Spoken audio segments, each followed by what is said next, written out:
I can eat some candy. Nigga, this shit ain't healthy. Nigga, hold your text on. Yeah, we got another and a sauce, you know what I'm saying? Just one poll, so y'all know I gotta do it. What's that on the poll? That chapter. I'm gonna do that chapter tomorrow and do polls today. I mean, on sauce today. My bad, I'm drunk. Yeah, man. How y'all Thursday?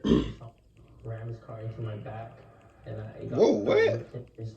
Ram his car into my back, and I whipped into my window, and I blacked out. The first arriving engine company reported 6 patients, 3 critical, 3 moderate of injuries.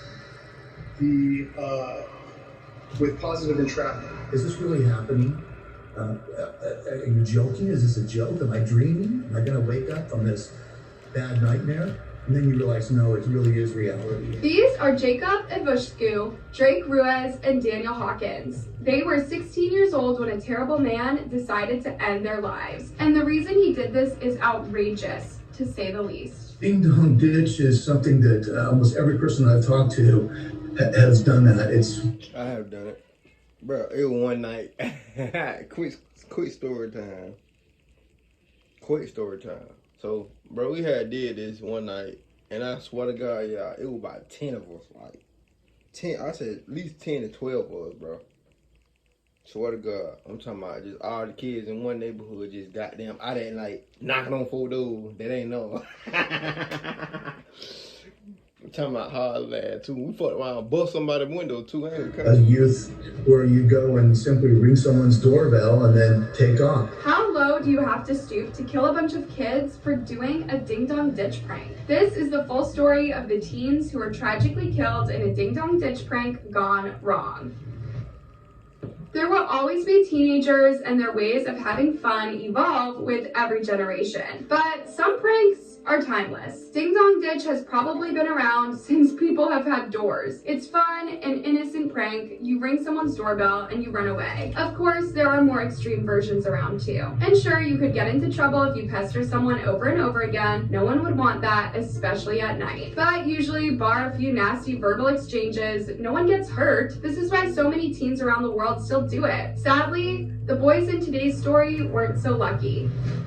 Our story begins in Corona, California. Corona is a 150,000 people town in Riverside County, and no, it has nothing to do with coronavirus. Corona means crown in Spanish. Corona is 45 miles away from Los Angeles, so it's a perfect, cheaper suburb for young families and anyone who enjoys some peace and quiet. Before the 1980s, Corona was mostly an agricultural town filled with orchards and ranches. Now it's a safe family town full of public schools, shops, and parks. So for the kids in today's story, Corona was a perfect place to grow up, or so they thought. Jacob Ivushku, Drake Ruiz, and Daniel Hawkins had been best friends for what seemed like forever. They were born around 2003 and grew up close to each other. By 2020, all families were friends with each other, and the 3 boys would sometimes hang out with their brothers too. When they weren't all hanging out together, they were making silly TikTok videos. Daniel's dad, Craig Hawkins, said of the 3 friends, they relished in living. Life itself was celebratory. Craig was in awe at how his son and his friends could make a fun video out of practically anything, from eating junk food to walking down the street. The 3 teens were also part of a much larger 80-people youth group who went to the local church and participated in events that brought the whole community together. Pastor Taylor Mendoza remembers how everyone was on the floor laughing when the 3 boys performed a song at the Fortnite video game during a lip sync battle. But Taylor also remembers the boys being well-behaved and quite mature for their age when they needed to be. Talking about a 16-year-old boy who... See, that's how I want my kids. Y'all better have friends, man. Y'all better not let no hoes get in between y'all either. 6'3", is incredibly intelligent, incredibly athletically gifted, had a great future ahead of him. My son was a delight. When they weren't with their youth group or at school, the boys enjoyed playing video games, sports, and doing sleepovers at their families' homes. On January 19th, 2020, Daniel Hawkins asked his dad if Jacob, Drake, and their slightly older friend Sergio could come over for the night. Craig said, of course. He remembers, I just remember the joy of them beaming from ear to ear that we said yes. In the evening, the boys tossed a ball in the front yard, then they had something to eat, and around 10 p.m., 6 boys jumped into Sergio's car. Jacob and his 13-year-old brother Joshua, Daniel and his 13-year-old brother, also Joshua, Drake, and Sergio, who was driving. An hour later, the Hawkins family received a call. 3 of the 6 boys were dead. The other 3 were in critical condition. Anyone who has lost a child will tell you it is the worst thing they have ever experienced. Losing a loved one is hard enough, but when you know that person had a whole life ahead of them, it is all the more heartbreaking. Jacob, Drake, and Daniel's families had lost their sons in a flash. They didn't have the chance to say goodbye or at least play one last video game with them. Initially, the only thing they knew was that the 6 boys had rammed their Prius into a tree. Miraculously, the driver, Sergio, had survived. First arriving engine company reported 6 patients, 3 critical, 3 moderate of injuries, with positive entrapment. And the boys who survived would be scarred for life. Imagine losing your brothers and besties like that.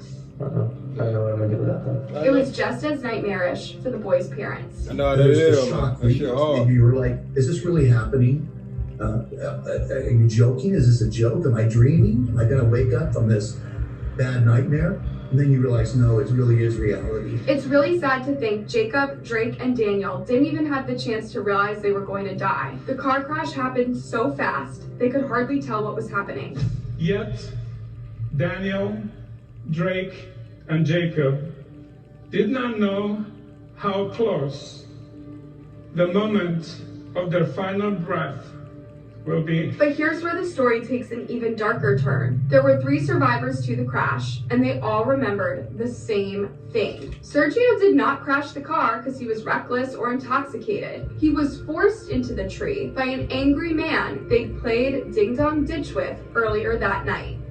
Earlier. A man has been arrested and he's been charged with murder. Family members say it was a prank that escalated into that man ramming the car that was carrying teenagers. When you have 3 young people lose their lives, that hits us home. A lot of us are parents ourselves. In the late hours of January 19th, the 6 boys were out driving with one purpose only, to play Ding Dong Ditch. Earlier that evening, Jacob's little brother suggested 2 activities for the night. We dared Josh Vasquez to either jump into a pool at night or go ding dong ditch a house. They chose Ding Dong Ditch and off they went. But that night, they ended up on the wrong person's doorstep. This is 42-year-old Anurag Chandra. At the time of the murders, Chandra was out on bail for domestic violence. That night, he drank 12 beers by himself at home. When the boys rang his doorbell, he got so angry, he decided to kill them. The boys ran into their car, but Chandra jumped in his Infinity too. He started chasing them, going faster and faster. Gentlemen apparently came out, and then they got ready, got the car, and took off. And then after they'd taken off, they had realized that he had apparently got in his car and came looking for them. Initially, the boys didn't even realize what was happening. They thought Chandra had given up and someone else was speeding up behind them. But then they looked through the rearview mirror. I just saw these brights behind me and I was like, I realized that he was getting closer and closer and I was like, what's this dude's problem? And that's when one of them was like, oh shoot, it's the guy that we didn't come get. The boys tried to rush toward the freeway and lose the angry man, but he was going at full speed. Reportedly, Anurag reached 99 miles per hour that night. Damn! I screamed out like, make it to the freeway, make it to the freeway. Like, I done went 100 miles per hour. That shit is fast. I'm not gonna lie. And I was in the Charger. Now imagine it one of the whatever, Infinity. That's fast, my guy.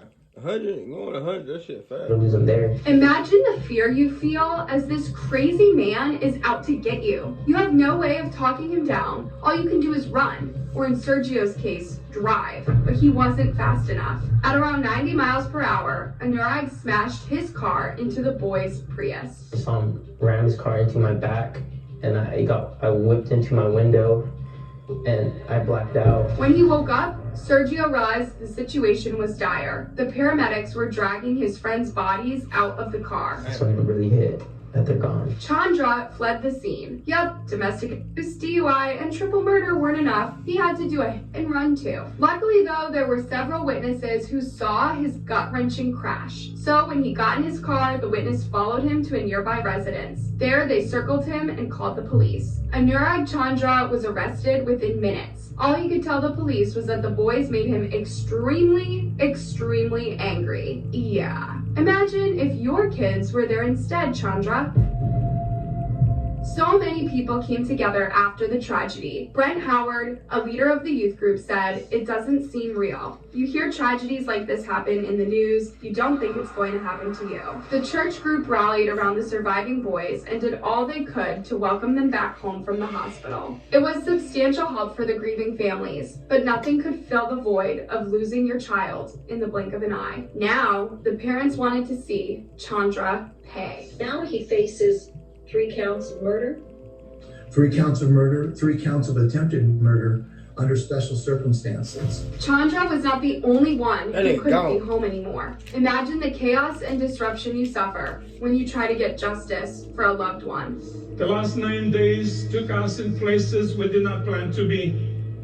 The crash site, hospital. Ain't no right or wrong, bro. Dead ass wrong. Feel me? Cause I know he done played the dude that killed the. I know he done played goddamn ding dong ditch. So it ain't too much shit. You know what I'm saying?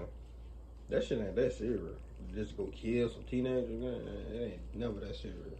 For real. The courtroom, houses of mourning, the cemetery, funeral homes. But Craig made it a goal in itself to follow this case closely and remind Chandra just how much suffering he's caused. First of all, he said he wanted to be at the courthouse every single day throughout Chandra's trial. I want them to He see want that more. bitch gone.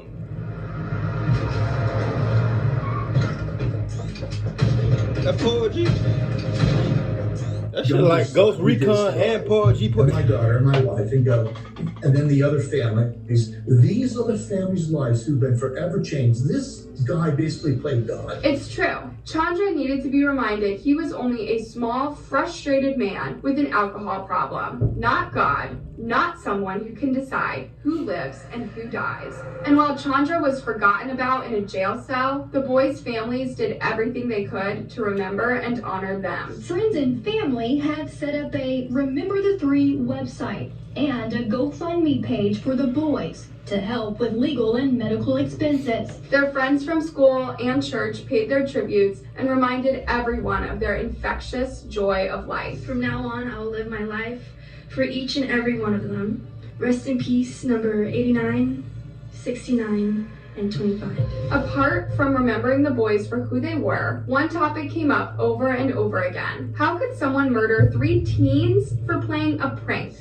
It's unspeakably tragic, Vinny. I watched that album. I'm almost in tears watching that. I have cousins, though their ages, they do the same thing. Ding dong ditch is something that almost every person I've talked to has done that. It's a youth where you go and simply ring someone's doorbell and then take off. To complete the picture of his vile character, Chandra pleaded not guilty. After all, do you expect a man who abducts his own family and kills teenagers to ever admit he's wrong? And in the courtroom, it became all too clear that Anurag Chandra was guilty. Based on physical evidence and witness statements, it was concluded that he intentionally rammed the boy's Prius, causing it to collide with a tree. In April 2023, the New York Times confirmed Anurag Chandra, now 45, was found guilty of 3 counts of first-degree murder and 3 counts of attempted murder. The jury deliberated for less than 3 hours. John Hall, the district attorney spokesperson, said, "The response and actions taken by the defendant are egregious and extremely disproportionate to a teen ringing a doorbell and running away." Exactly. If I could sum it up in a word, it would be disproportionate. Also, evil? It's a debatable term, sure, but what is evil if not someone who kills kids for a prank? During his trial, Chandra testified for himself. He said he was afraid for his family's safety that night after he saw a person with a hooded sweatshirt outside his home. He only chased them down with his car to verbally express his anger, but the prosecution reminded everyone Chandra had drank 12 beers that night. And ramming your car into another car at 90 miles per hour is not verbally expressing your anger. Jacob's dad, Alex, said he was really angry listening to Chandra's lies throughout his trial. But even more difficult to watch was his little son Josh take the stand and remember every horrific detail from that night. What's worse, Josh was living with the guilt that perhaps he was at fault for all those deaths, as he was the one who suggested they play Ding Dong Ditch. Guys, this just breaks my heart. Deputy District Attorney Kevin Beachman reveled in the victory. We're very pleased that justice was served for the victims and mourn with their families over the losses they suffer. Chandra's defense attorney, on the other hand, said the verdict was unfortunate and that there was too much passion put into this case. Excuse me? Even with Chandra's lack of remorse and bogus stories, the boys' families are speaking of forgiveness and moving on. What is so powerful about this story, Vinny, is Craig Hawkins, the father of Daniel, who we spoke to in that interview, he's all about forgiveness. Even though Anurag Chandra is pleading not guilty, he's not so far taken any ownership for any part of what he did. Chandra will be sentenced in July 2023. Everyone expects a life sentence. Hey. It's hard to see both points of view in a case so senseless and tragic. Shockingly enough, though, this Ding Dong Ditch murder is not an isolated case. Julie Chad Uphoff faces 4 felony counts of terroristic threats, and while he sits in jail, his wife sits down with me to explain how he ended up there instead of at home enjoying the holiday weekend. This case happened in West Omaha, where Ding Dong Ditch was such a trending prank in 2017 that it began to seriously bother the community. They were constantly hitting our house. Uphoff's wife, Tammy, complained to the school about the pranking teenagers, and the school said there was nothing they could do about it. Ding Dong Ditch wasn't illegal, and it was perfect. They gotta make it. They gonna see they doing like that now. In a couple more years, if they get a couple more deaths doing the Ding Dong Ditch, they gonna ban this shit. Cause now you got veterans too. You feel me? Like, we used to know who the old people, who the veterans and all that shit was. And that's who we, you know what I'm saying? We used to know who to fuck with and who not to fuck with. You just can't knock on a random motherfucker door, you feel me, and just go ding dong this. Hell no, they gonna come out with a shotgun and shoot your motherfucking ass. No cap. Lighthearted fun, albeit annoying. On Halloween 2017, a group of 4 13 and 14-year-old boys arrived on But black people, we call it nigga knock. We call it nigga knock. Puff's doorstep, rang his doorbell, and ran away. Puff then got into his Jeep and chased the boys. It was clear that if any of the boys would have tripped and fallen, Puff would have killed them with his SUV. Still, Tammy insists that the boys shouldn't have insisted with their annoying habit. It's sad to see how much a childish prank can annoy some people. Not only is it sad, but it is worrying. Everyone was a kid once, and many of us have children or young relatives. Can't these people remember what it was like to be a kid? And if they were the quiet kid who didn't play any pranks, can't they show some empathy for a young soul with a penchant for silly fun? What do you even do as a teenager in a world that feels increasingly dangerous? Do you stop having fun for fear of drunk, violent people? Do you resort to TikTok and internet-based fun? No, even that can be dangerous. Just look at all the online bullying. We can't stop living our lives just because of a few psychopaths. They don't deserve to win this game. The best revenge is living well, and let's just hope we can all steer clear of such monsters. Thanks for watching, you guys. That's why I like watching Anna Saul. She always come positive. I fuck with Anna Saul, man. Anyway, man, give me a thumbs up, like, subscribe, see how motherfuckers on that video. I'm finna do another video. It's Thursday, and it's 8:42 at night. Yeah, I'm definitely y'all another video. Give me a thumbs up, like, subscribe, see how motherfuckers on that video. Let's ride, man.